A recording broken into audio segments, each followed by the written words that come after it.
¿por qué va a haber segunda vuelta? Bueno, déjame ir un poco al pasado, en el año 2020. 3 años atrás. Sí, en las elecciones del 2020. En las elecciones del 2020, el presidente Abinader sacó el 52.52% de los votos. Y hubo una abstención del 45% de los votos. 45% de los votos. Es alta Altísima. esa abstención, muy Claro. alta. Muy bien. Quizá por la pandemia, evidentemente. Tradicionalmente, en República Dominicana la abstención está entre el 25 y el 27%. 25-27%. Ha habido unos picos en algunos momentos de crisis, pero usualmente esa es la abstención. O sea, que hubo una abstención, en números redondos, de un 20% extra. Ese 20% de personas que no fueron a votar, que no tuvieron la motivación de ir a votar, ni estaban ni motivados ni a votar a favor del gobierno o del candidato del gobierno, que en ese momento era Gonzalo Castillo, ni estaban motivados a votar por el presidente Abinader. Un 20%.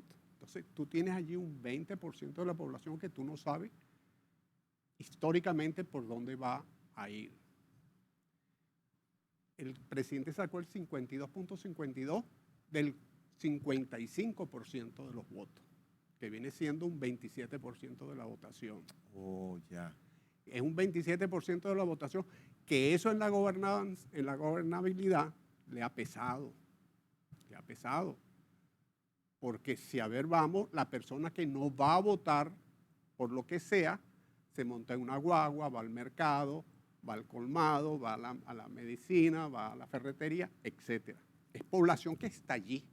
El hecho de que no haya, yo no creo mucho en esa teoría, no es el que abstiene cede el derecho, no. El que se abstiene tiene una razón de abstenerse. Está bravo con el sistema o ese día tenía fiebre. Pero por eso es que se abstiene. Entonces, el presidente Abinader en estos 4 años tiene que recuperar buena parte de ese 20% que no fue a votar. No digo del 25% tradicional, de ese 20% que no fue a votar. Eso es lo primero. Lo segundo, hay 3 fuerzas políticas. El PLD es un partido sólido, consolidado a nivel nacional. Independientemente del candidato que pueda tener. Que pueda tener, independientemente del candidato que pueda tener, igual que el PRD va a sacar votos en todos los pueblos. Sacará el 3, el 5, el 4, el 7%, pero va a sacar, son partidos consolidados. Hasta los reformistas van a sacar votos en todos los pueblos. Entonces, pero el PLD sobre todo es un partido consolidado. Y la Fuerza del Pueblo es una fuerza emergente con un dirigente que dentro del voto sociotrópico tiene su encanto. Y ahora te voy a hablar del voto sociotrópico. Tiene su encanto. Entonces, esto está en una mesa de 3 patas. Y en una mesa de 3 patas, llegar al 50% es muy difícil. Sumamente difícil. Por eso yo creo que a no ser que de aquí a mayo ocurra algo espectacular, algún candidato de los 3, cualquiera de los 3, ojo, pueda llegar al 50%.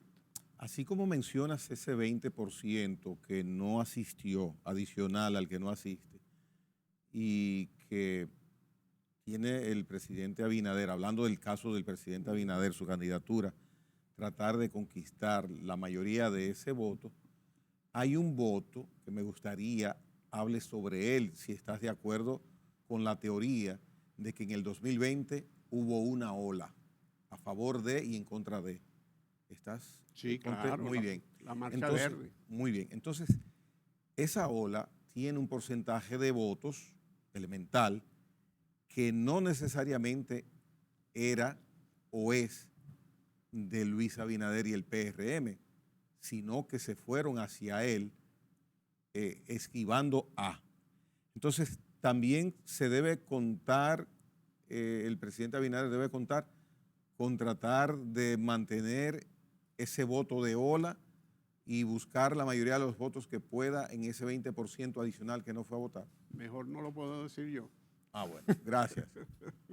Es así.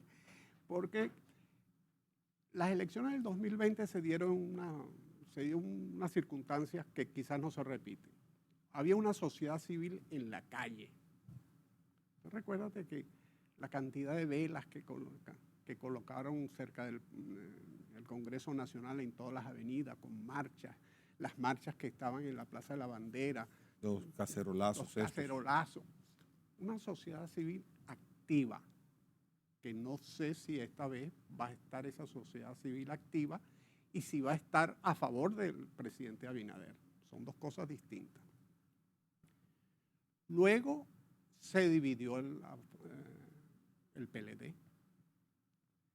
No te olvides que el presidente Fernández hablaba de que tenía 2 millones de votos, de firmas, de que había sacado 1 millón de votos en las elecciones internas, que hubo un tema cibernético allí de informática, y hizo esa denuncia. Luego él se presenta como candidato, no sacó los 2 millones de votos, no sacó el 1 millón de votos, quizás el 20% ese es buena parte de esos votos que estaban con el presidente Fernández, que no lo veían con chance y no se iban a exponer a tomarse un COVID por algo que ellos pensaban que no tenía chance. Es posible, eso es una elucubración. Cualquier elucubración es viable, pero el PLD se dividió. Luego el PRM estaba unido,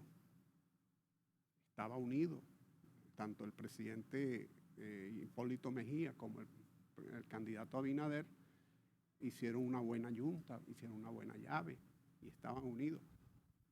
Hoy el PRM se ve un partido sólido en torno al presidente Abinader, pero tiene 2 clavos allí adentro, el señor Guido Gómez Mazara y el señor Ramón Alburquerque, que tienen una campaña conceptual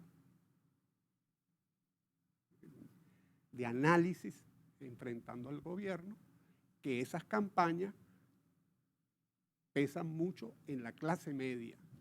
Y la clase media, aunque no sea la mayoría de la votación, pero es la caja de resonancia que permea sobre todo hacia la clase media baja y hacia la clase obrera e influyen en esas clases. Que esa situación no la tenía hace 4 años atrás, 3 años atrás el presidente Abinader. El presidente Abinader, que tiene un gran liderazgo, no la tiene fácil. Lo que indicas me da a pensar que estás diciendo que no solamente como es un pugilato interno entre los 3 o entre ellos 2 para tratar de conseguir la mayor cantidad de votos frente a Abinader en la convención del PRM, puede hacer un efecto que va en contra de Abinader en la clase media hacia afuera del PRM. Claro. Ese discurso de Mazara y de Alburquerque. Claro, ese es un discurso que escala en un sector de la clase media fuera del PRM. Adentro del PRM el presidente Abinader va a sacar el 95, el 97% de los votos, creo yo. Oh, yeah. Es lógico que lo saque. Pero ese discurso de ellos dos mella en la clase media. Y en esa clase media, que fue el soporte fundamental del presidente Abinader. Entonces, no es fácil. Y el presidente Abinader tiene que sacar por lo menos el 48% en la primera vuelta para sentirse cómodo en la segunda. Has mencionado las partes o los aspectos que pueden ir en contra de la solidez o de Abinader lograr un triunfo en primera vuelta. Ahora bien, ¿qué cosas podrías mencionar que puedan bien allanarle el camino al presidente Abinader, sobre todo con su obra de gobierno, evidentemente, porque ese es el punto de evaluación, esa es la referencia, sí, lo que ha hecho? ¿Qué cosas pueden ayudarle a él a lograr un porcentaje alto de votación? Y quizás, aunque ya has dicho lo de las 3 patas de los 3 partidos de la mesa, que sea difícil irse en una primera vuelta.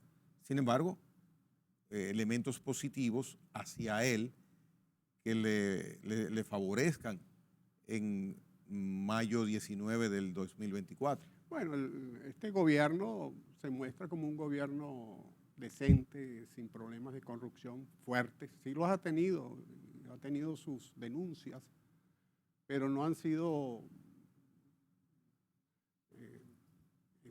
no ha sido una hecatombe, pues. Él ha concluido muchas obras del presidente Danilo Medina, que eso dice bien de él, porque usualmente los gobiernos no terminan las obras del anterior. Y luego, él es una persona que como persona es ligero, cae bien, tiene una buena familia, es un buen candidato, no cae mal, pues, es un buen candidato. Su obra de gobierno, bueno, eso mostrará 2 o 3 cosas importantes y ya. No muchas. No muchas. Porque, bueno, esta mañana yo escuché a una persona que hablaba de electricidad en este programa, que lo que decía era candela. Y he escuchado a Toribio, que usted trajo para acá, y a otras personas más, que lo que dicen es candela. Pero ha hecho obras en los pueblos, ha terminado algunas escuelas. El ministro de Obras Públicas ha hecho una labor allí, por lo menos es lo que se ve en la propaganda, que ha echado asfalto aquí, ha echado asfalto allá, y Licho Mato, que lo ayuda mucho. Sí, bastante. En la publicidad. Entonces, tiene una obra que presentar, pues. Él va a presentar una obra, ha dado muchas becas, ha dado muchas pensiones. Ese plan nacional de SENASA lo ha cacareado mucho. Yo tengo mis observaciones con respecto a eso, pero lo presenta como un logro y con eso es que él va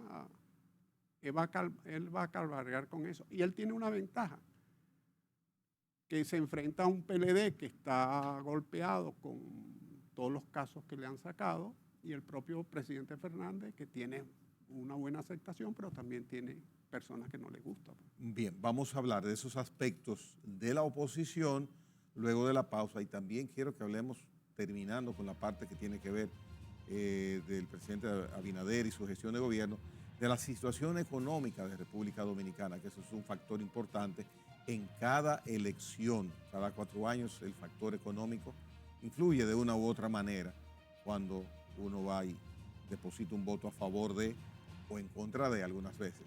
Isidro Toro con nosotros, consultor político. Venimos en breve.